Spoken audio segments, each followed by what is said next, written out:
more shift. Got it. It's very important that people think rationally about making fire. Even I don't go into the woods with just a way to make primitive fire.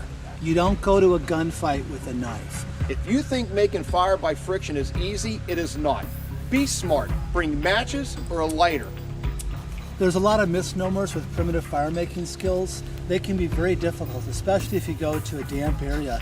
So one thing I would always recommend for someone that's an outdoor recreation is have modern ways to make fire. Bring your wooden matches, bring your metal match, bring 2 or 3 different ways to make modern fire and store them on 2 or 3 different places on your body. That way if you lose your backpack, you have matches and a match safe in your pocket. If you lose your pants, whatever, you got a lighter strapped around your knife, wearing around your neck, etc. If I've said it once, I've said it a million times. If you're going to venture out into the woods or the wilderness, do an area assessment. Know where you're going and what resources you have at your disposal when it comes to building a fire. You've got to have 3 things: fuel, tinder, and kindling.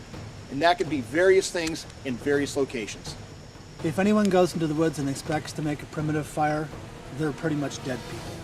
Because anytime you're in a real survival situation, your complex and fine motor skills suffer because your heart rate goes up. And when you have an adrenaline dump in your body, you'll have a very hard time literally making anything that is required to make fire by friction. A lot of the fire making skills I do on dual survival, especially the primitive ones, I've practiced for more than 20 years in doing that. I encourage people to practice those skills, but in the safety of their backyard or at a campsite where they do have matches or they do have a lighter.